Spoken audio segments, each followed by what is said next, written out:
The Unsolved Murder of Kelly Morrisseau. The cold winds of December cut through the darkness of Gatineau Park. It's the early morning hours of December 10th, 2006. A man walking his dog pauses, his breath visible in the freezing air.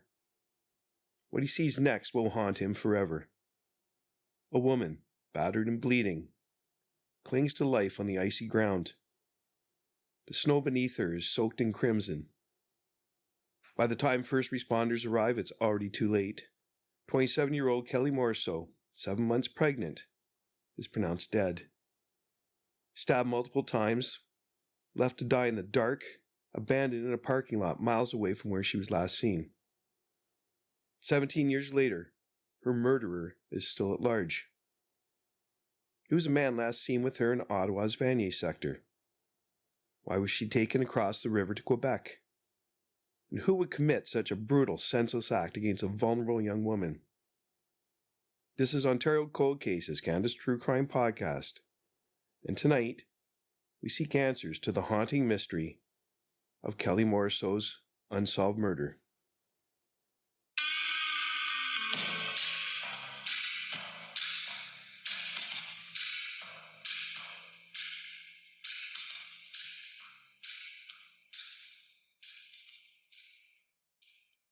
Hello, I'm Jay Nichol, Nichol Investigations.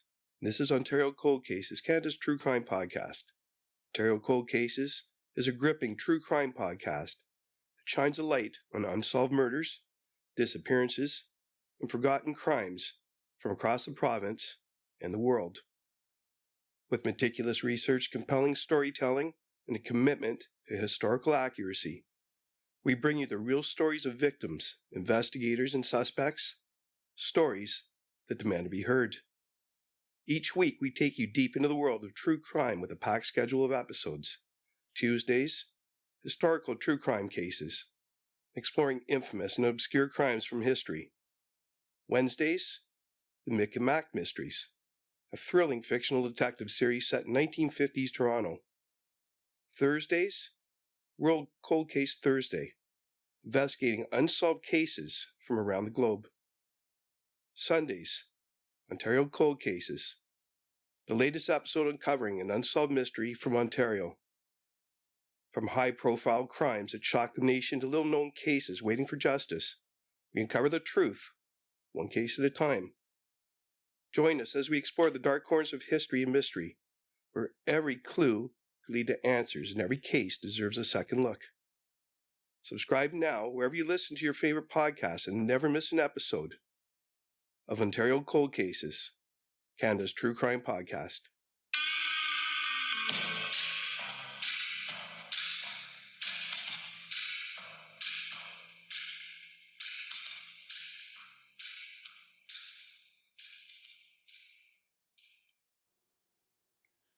The life of Kelly Morrisseau. Before her life was tragically cut short, Kelly Morrisseau was a young Indigenous woman from Sagkeeng First Nation, Manitoba. A devoted mother of 3, she had a kind heart and a strong spirit. But like many who find themselves vulnerable in society, she struggled with challenges that made her susceptible to danger. Her final hours remain a mystery, but we know this. Kelly was 5 feet 6 inches tall with brown hair and eyes. She was wearing a red and blue winter coat, blue jeans, a white hoodie, and small black boots. On December 9th, 2006, at around 10 o'clock p.m., Kelly was seen leaving an apartment on Sears Street in the Vanier sector of Ottawa. Kelly was last seen around 4 a.m. on December 10th, 2006, in the Vanier sector of Ottawa, accompanied by a man. Witnesses recall seeing her entering a car, an older model Oldsmobile Cutlass, possibly from the late 1980s or early 1990s. The car was light gray or white with spoke wheel covers, no sign of rust, and in excellent condition. The description of the suspect was a white male, approximately 24 to 30 years of age, 5 feet 8 inches tall to 5 feet 10 inches tall, weighing approximately 180 to 200 pounds, with an athletic build, blonde, short, curly hair. He spoke English and French without an accent. From that moment on, she was never seen alive again. She was 7 months pregnant at the time of her death, making the crime even more heartbreaking. Friends and family described her as a loving mother who, despite difficulties, always had a kind word for those around her. She had aspirations beyond her circumstances, dreaming of a better life for her children. The crime scene. Hours later, as the sun began to rise over Gatineau Park and Du Plateau sector in Gatineau, Quebec, a horrifying discovery was made. On December 10th, 2006, around 5:40 a.m., a pedestrian found Kelly dying. Kelly's body was found near the P3 parking lot of Gatineau Park, near Gamlin Street, barely clinging to life.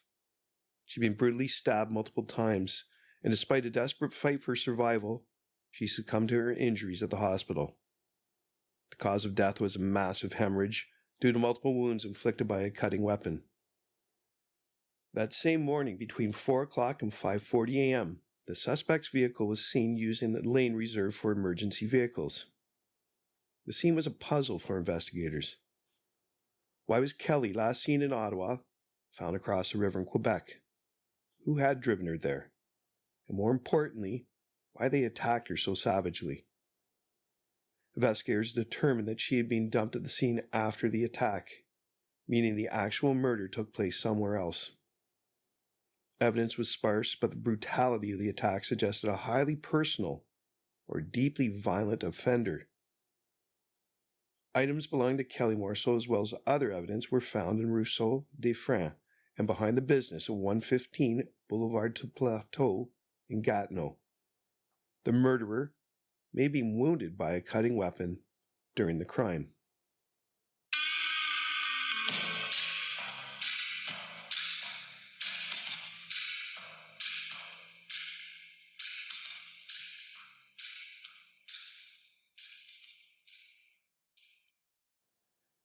The investigation and suspects. The Gatineau police launched a major investigation, interviewing witnesses, combing through forensic evidence, releasing a composite sketch based on descriptions. A white male around 40 years old, short dark hair, wearing a black leather jacket. This was the suspect profile. But would it be enough? Despite appeals to the public, no one came forward with definitive answers. The case remained open, but leads dried up. In 2013, speculation swirled around Marc Leduc, a serial predator responsible for 2 other murders in Ottawa. Could he have been Kelly's killer? Authorities explored the connection, but no conclusive link was found. I would like to just recap the facts. Kelly Morrisseau was last seen alive on December 10th, 2006, around 4 a.m. on Montfort Street in the Vanier sector of Ottawa. At that time, she was 27 years old, the mother of 3 and pregnant. She was with a man and was seen getting into his car, possibly a 1985 to 1990 Oldsmobile Cutlass Sierra or Calais. That man remains the main suspect in Miss Morrisseau's murder. The composite sketch was released a few months after the crime, based on information received from the public and through investigations. The suspect's appearance may have changed over the years. The suspect vehicle and the individual in the composite sketch may have been spotted in the Vanier sector in the days leading up to the murder. According to evidence gathered during the investigation, the victim and the suspect probably met up to exchange sexual favors. The suspect may have solicited other women for such favors before or after the murder. Between 4 and 5:40 a.m. on December 10th, 2006, the suspect vehicle used the lane reserved for emergency vehicles between Promenade de la Gatineau and Boulevard Saint-Raymond. That reserved lane no longer exists and is now a bike lane or path. Any resident who may recall having seen the suspect vehicle or any other vehicle not identified as an emergency services vehicle that morning should contact police. Kelly Morrisseau was found dying by a pedestrian on December 10th, 2006, around 5:40 a.m. in the P3 parking lot of Gatineau Park, near Gamelin Street. She died shortly thereafter from a massive hemorrhage due to multiple wounds inflicted by a cutting weapon. The autopsy revealed that Miss Morrisseau fought back forcefully. In fact, the murderer may have been wounded by the cutting weapon at the time of the crime. Items belonging to Kelly Morrisseau and evidence were found in Ruisseau de Fran, near Boulevard du Plateau, and behind the business at 115 Boulevard du Plateau in Gatineau. Thus, the suspect drove around in that sector and likely stepped out of his vehicle more than once in the early hours of December 10th. Over the years, police also examined links to other cases involving missing and murdered Indigenous women across Canada, but no definitive connections were established. The idea that Kelly's murder was part of a larger pattern of violence against Indigenous women continues to haunt those who knew her. The impact and the fight for justice. For Kelly's family, the pain of her loss never fades. Her children, now grown, live with the unanswered questions surrounding their mother's death. Advocates for missing and murdered Indigenous women have long pointed to Kelly's case as an example of the justice system's failure to protect vulnerable Indigenous women. Each year, vigils are held in her honor. In 2021, a $50,000 reward was announced in the hopes that someone, somewhere, would finally break their silence. The case is part of the larger national crisis of missing and murdered Indigenous women and girls. Indigenous women in Canada face disproportionately high rates of violence. Kelly's murder remains a symbol of the urgent need for justice and systematic change.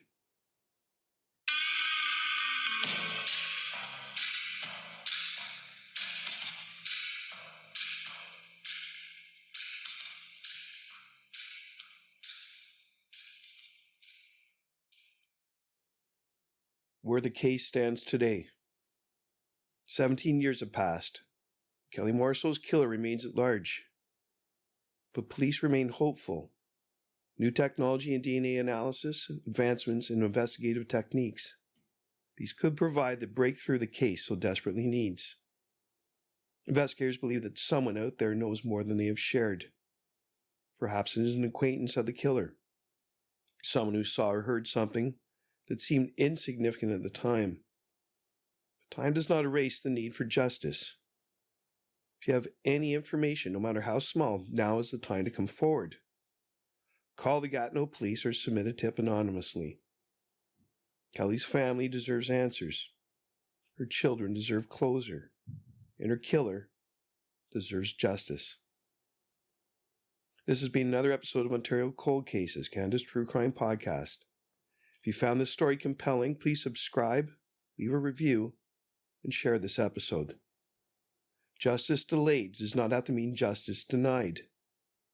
Until next time, stay safe and stay vigilant.